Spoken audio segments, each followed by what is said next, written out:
Ahí.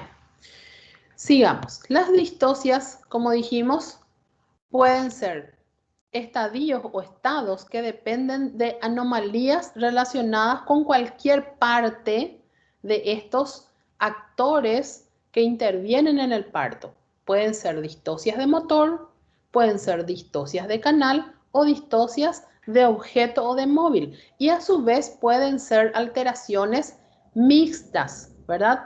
Que dificultan que se produzca el proceso o el mecanismo del parto en sí. El parto que transcurre con arreglo a los principios mecánicos, dinámicos y clínicos recibe el nombre de parto normal. Es un parto fisiológico. Por eso que decimos que cuando el parto realmente está fisiológicamente, la pelvis es adecuada, el móvil correlaciona con la pelvis y funciona bien el útero, nosotros estamos ahí prácticamente de balde, ¿verdad? Prácticamente acompañando nomás ese proceso fisiológico que va a ocurrir. Pero cuando hay alguna anomalía que se puede desencadenar previamente, ¿por qué digo previamente? Porque si mi paciente ya tiene una pelvis estrecha, eso ya se va a ver previamente al momento del parto. Si mi feto es macrosómico, ya se va a saber antes del parto. Y puede darse también en el curso del trabajo de parto cuando ocurren algún tipo de alteración ya en el mecanismo mismo que me lleve a producir o lleve a producir una distocia o una dificultad en el proceso que interfiera para que se concretice el parto normal o vaginal. La clasificación de las distocias, a su vez, por eso, sigue un criterio expositivo justamente que tiene que ver directamente con las partes o los actores de este proceso. Y así tenemos distocias de motor, ¿verdad? O distocias de contracción también le podemos llamar, distocias del canal, distocias del objeto o móvil, que es el feto, y las distocias mixtas, que juegan parte ya entre el feto, entre el canal y el mecanismo del proceso del parto. ¿Cuáles pueden ser las distocias del motor o distocias de contracción? Distocias también de la dinámica uterina. Generalmente podemos tener ¿cuáles son las características que tienen que tener una contracción uterina para poder desencadenar el parto? Tiene que tener una intensidad mínima. Si ustedes rememoran, hoy voy a subir toda la plataforma y también le voy a pasar al compañero de ustedes las clases anteriores que faltan pasar. Si ustedes rememoran en esa clase van a ver que las contracciones uterinas tienen que tener unas características para desencadenar el trabajo de parto. Su intensidad, su frecuencia, un intervalo. Cuando se ven alteradas o la intensidad o la frecuencia o el intervalo, entonces es lo que se producen las alteraciones o distocias de la contracción uterina y se caracterizan o podemos otra vez agruparlas en bradisistolia. Una bradi ya nos indica menos en frecuencia, entonces es cuando tiene en el curso del mecanismo de trabajo de parto menos de 3 contracciones en 10 minutos. Habíamos dicho que la dinámica uterina tiene que registrarse clínicamente con la mano plena sobre el abdomen materno en el fondo uterino, tratando de percibir el endurecimiento que son las contracciones uterinas del vientre materno, del útero propiamente, y controlar en 10 minutos. Esa es la dinámica uterina. Entonces, cuando estas contracciones son menos de 3 en 10 minutos y la intensidad ni siquiera llega a 25 milímetros de mercurio, que ustedes cuando vean esos gráficos se van a acordar de que las contracciones son dolorosas y efectivas para producir dilatación y borramiento por encima de los 50 milímetros de mercurio, entonces son consideradas bradisistolia. También podemos tener hiperdinamias y taquisistolias.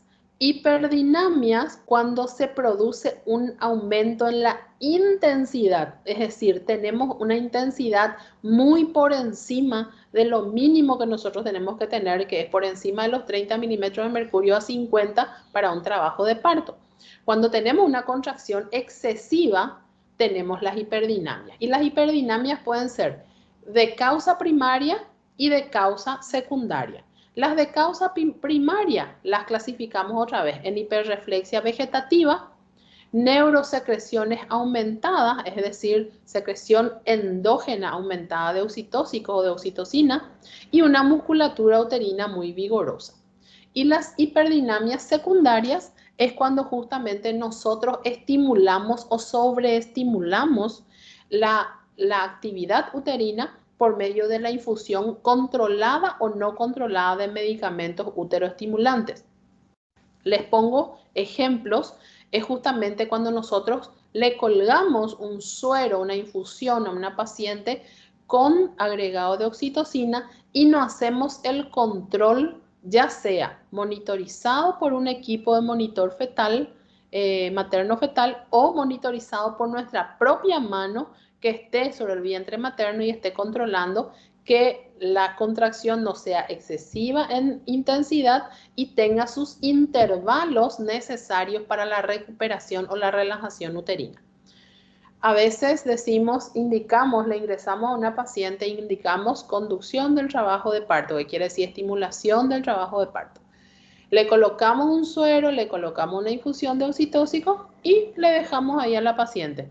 De repente la vía venosa puede ser posicional, que quiere decir que de repente colocamos cerca de una flexura en el brazo y hace que cuando la paciente movilice ese brazo tenga un mayor o menor flujo de la infusión y a causa de eso se superestimule la actividad uterina.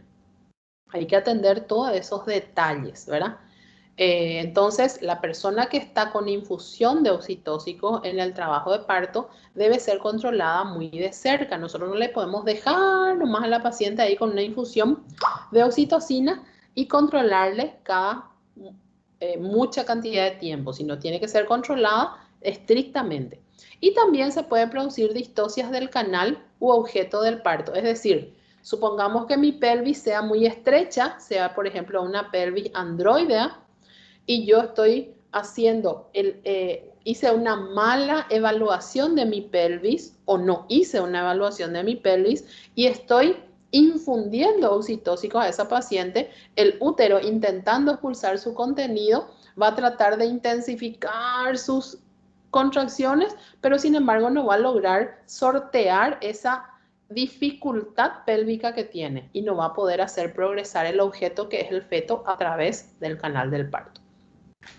También podemos tener taquisistolia, cuando supera en 10 minutos 5 contracciones es decir, no tiene ese intervalo suficiente, prácticamente crea una hipersistolia, aumento en intensidad y aumento en la frecuencia.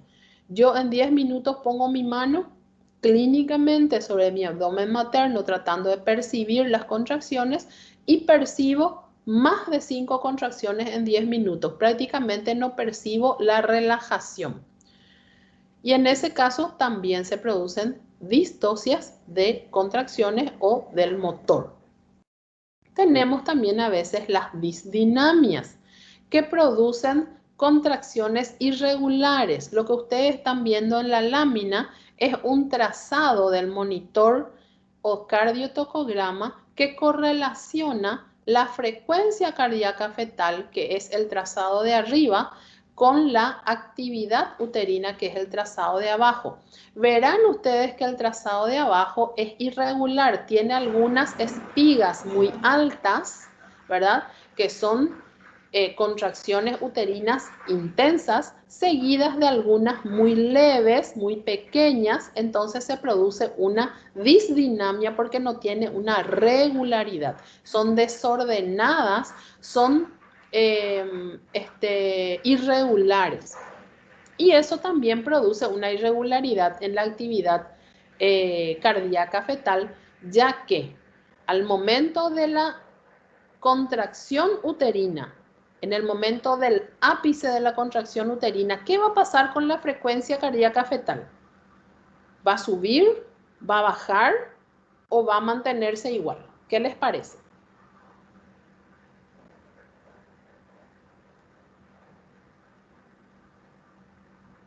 Repito la pregunta.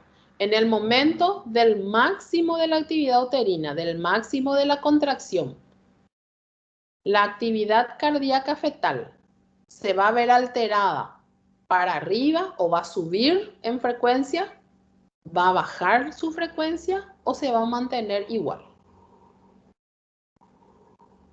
Creio que vai subir. Vai baixar, doutora? ¿Qué va a pasar cuando se contrae el útero? El útero se contrae y a su vez produce una pequeña vasoconstricción a nivel de los vasos uteroplacentarios. Entonces, por hipoflujo, la actividad cardíaca fetal va a disminuir. Es una disminución, digamos, fisiológica en respuesta a la baja de flujo que está teniendo a causa de esa contracción uterina. De ahí a que van a ver ustedes, si se fijan un poquito en el trazado nuevamente que tienen ahí delante, que los ápices de las contracciones, que es el trazado de abajo, coinciden con un posterior descenso de la frecuencia cardíaca fetal, que posteriormente, cuando se relaja el útero, o sea, cuando la contracción es chiquitita, vuelve a aumentar y se mantiene nuevamente en su basal. Entonces, si nuestra contracción uterina es muy irregular, también va a generar una irregularidad en la actividad cardíaca fetal. Generalmente las disdinamias se producen en pacientes muy agotadas. Son esas pacientes que nosotros ingresamos a los servicios de maternidad en forma muy temprana. Por eso, por ejemplo, no le dejamos a la paciente, por eso y por la ansiedad que le genera, por ejemplo, la nulípara primigesta que viene, que no tiene la experiencia previa del parto. Apenas le duele, ya viene a examinarse. Quiero saber si no estoy en trabajo de parto. Uno le revisa, le examina, le hace el examen completo. No, la envía de nuevo a casa. Luego vuelve nuevamente.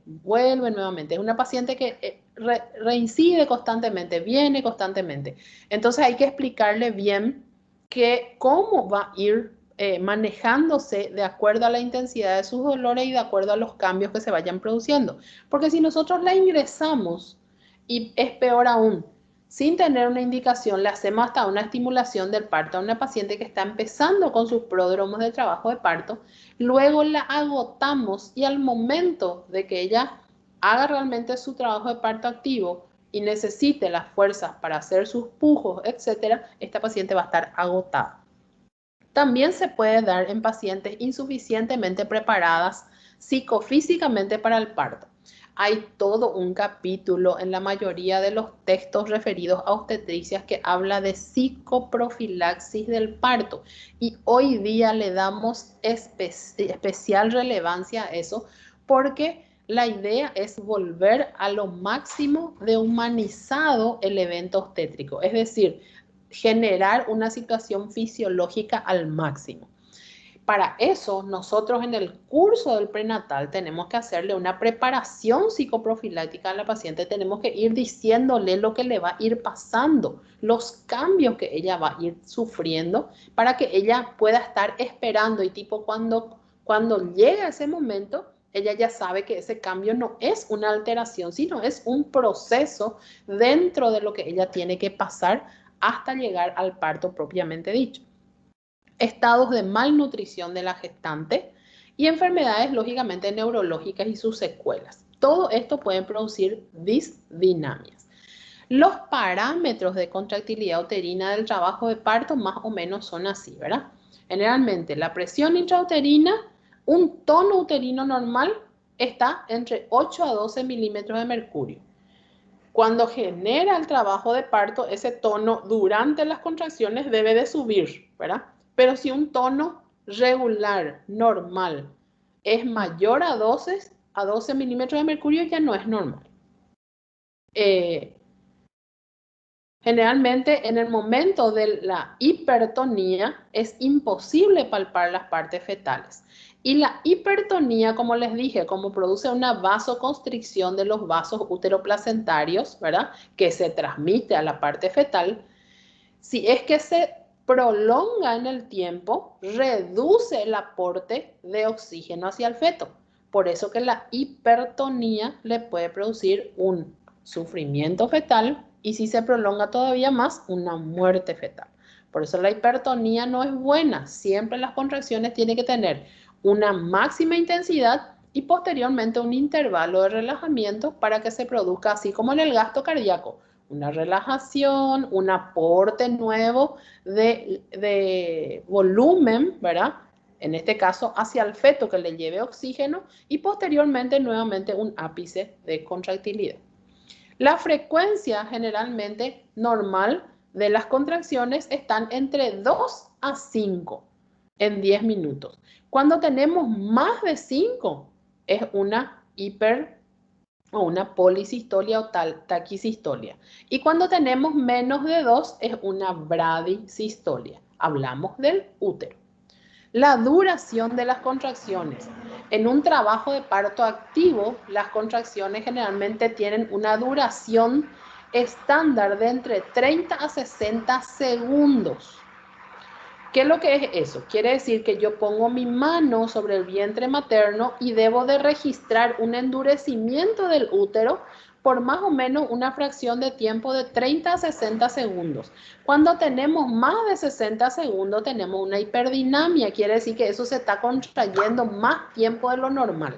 Y cuando tenemos menos de 20 o 30 segundos tenemos una hipodinamia que no va a tener ningún efecto sobre mi canal del parto para poder modificarlo y para que el parto se realice.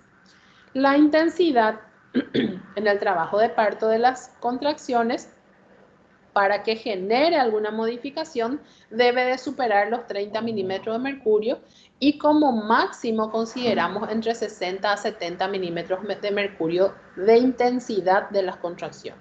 Cuando supera eso, generalmente ya el útero no se deprime, digamos, en el acme de la contracción, es un exceso e inclusive puede llegar a romperse el útero. Entonces es de cuidado. Después tenemos distocias del canal del parto. En las distocias del canal del parto se pueden dar distocias del canal óseo y distocias del canal blando. Entre las distocias del canal blando pueden haber malformaciones de ese canal o alguna alteración que no le permita modificarse para que la progresión del trabajo de parto se genere. No se dilata, no se borra. Es esa paciente que por algún motivo viene y te dice, yo estuve en trabajo de parto, pero lastimosamente no progresó hasta un parto normal. Me dijo mi doctor que me quedé así, me quedé con 2 centímetros de dilatación o me quedé con 3 centímetros de dilatación y ya no volví a dilatar. O de repente mi cuello no se borró, ¿verdad? O mi cuello no se dilató, por eso no pude tener un parto vaginal o normal.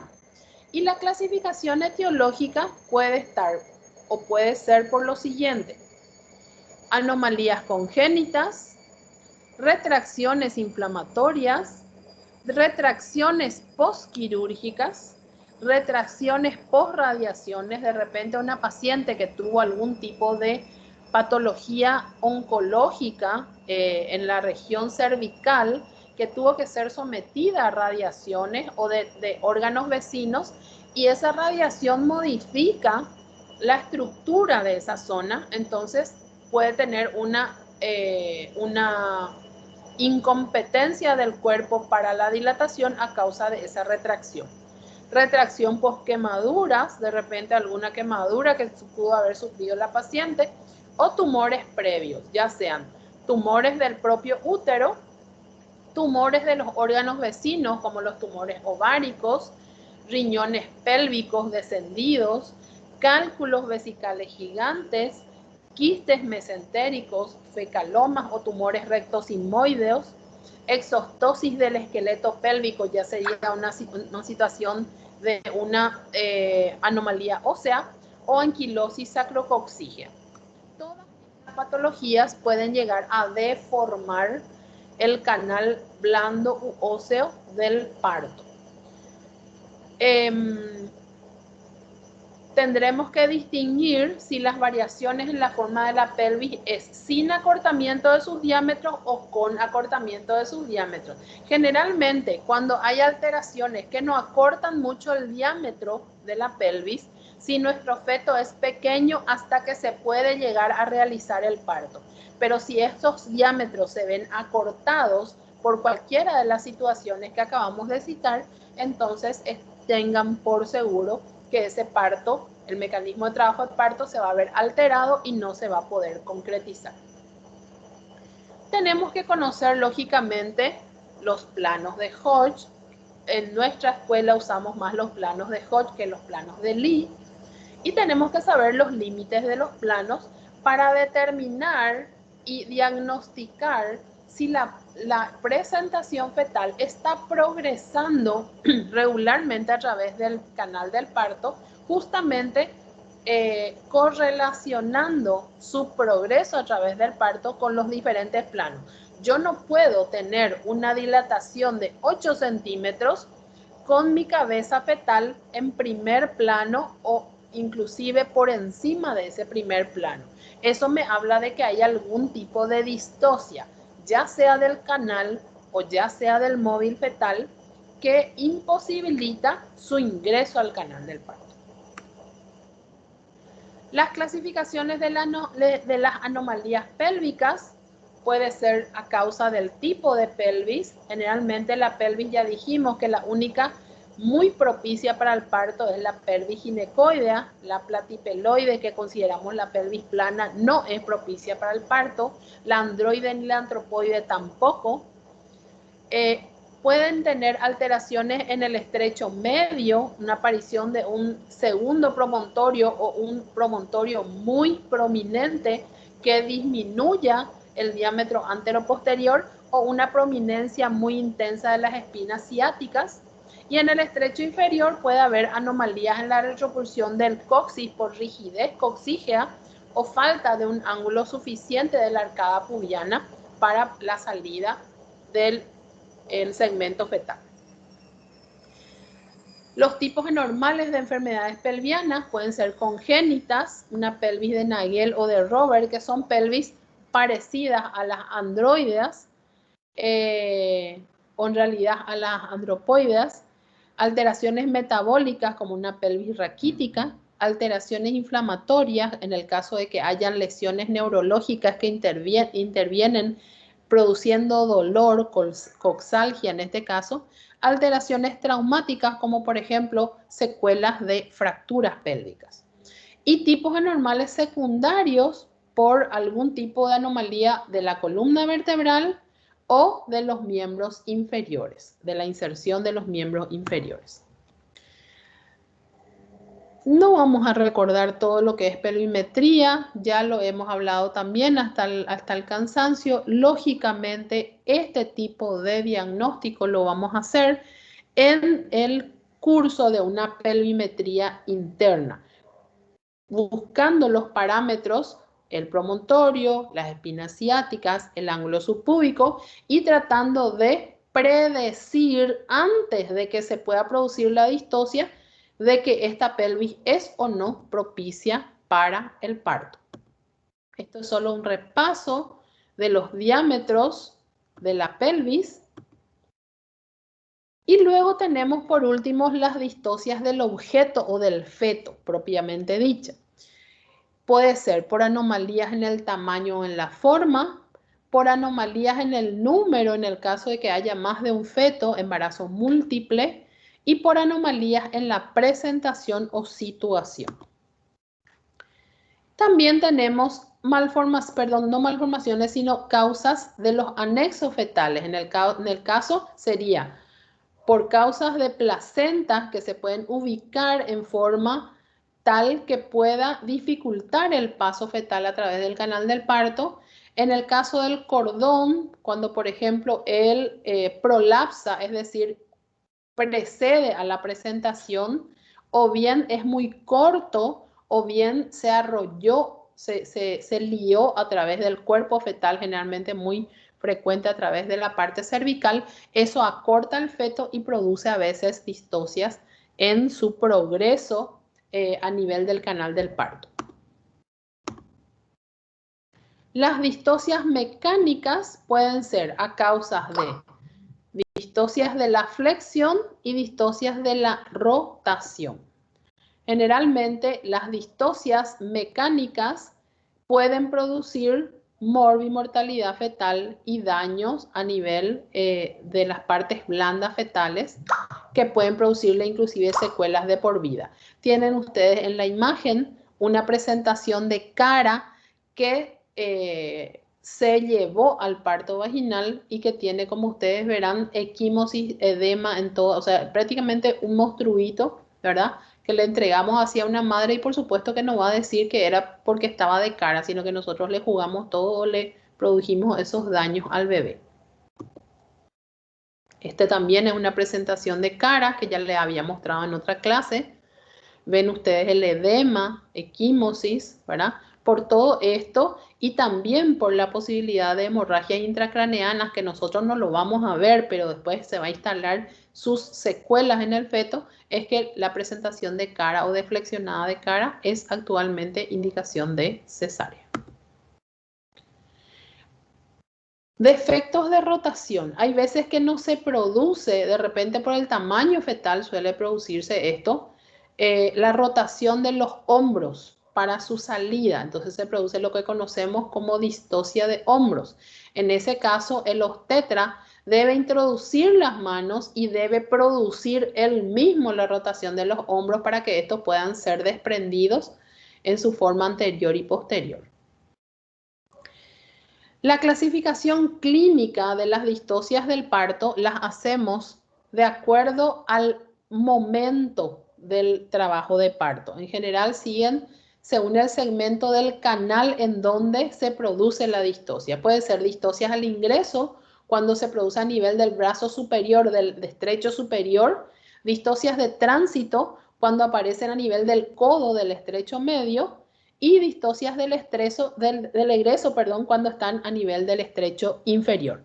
Las distocias de ingreso generalmente son fáciles de diagnosticar porque la paciente llega al término, pasan las 41 semanas a veces y sigue sin encajar y sin meterse la cabeza fetal a nivel de la pelvis. Generalmente ocurre en las pelvis estrechas y en los fetos macrosómicos, es decir, hay una desproporción entre pelvis y segmento fetal.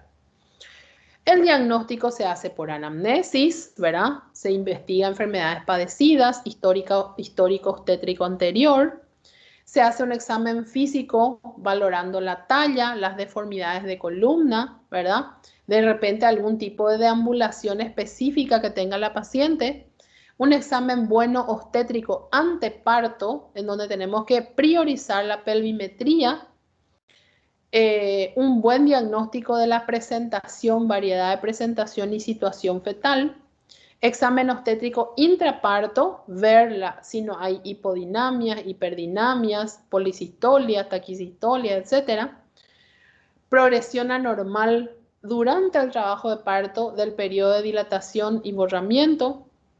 Si se produjo rotura intempestiva de la bolsa, o sea, rotura del saco amniótico, controlar que no tenga escape del cordón umbilical. Detectar también los fenómenos plásticos fetales, como por ejemplo la formación de lo que llamamos caput succedaneum, que es una especie de prolongación, elongación de la cabeza fetal con acumulación de sangre por debajo del cuero cabelludo. También ayudan a veces las evaluaciones cuando tenemos dudas, las evaluaciones radiológicas. Estos son traumatismos de partos graves. El de la derecha y arriba ustedes tienen una diastasis de la sínfisis púbica que le dejó sin posibilidad de deambular a la madre a causa de una mala evaluación fetal, un feto macrosómico que se le dio parto vaginal y que produjo justamente una diastasis de los pubis de la madre. Tenemos en la otra lámina radiológica una fractura de clavícula. La fractura de clavícula a veces concomitantemente trae una lesión del plexo braquial con la parálisis, así como ustedes ven, del brazo afecto, ¿sí? Esos son traumatismos de partos relativamente frecuentes que si nosotros hacemos una buena evaluación podemos evitar. Bien, hasta acá llegamos con nuestra clase de hoy. Desarrollamos entonces mecanismos de trabajo de parto en cefálica, en podálica y también las distocias que se pueden generar en el trabajo de parto. Y quisiera saber si hay alguna pregunta con respecto. Voy a tratar de alzar a la plataforma todas las láminas y también de enviarle al compañero designado por ustedes para que puedan tener a disposición.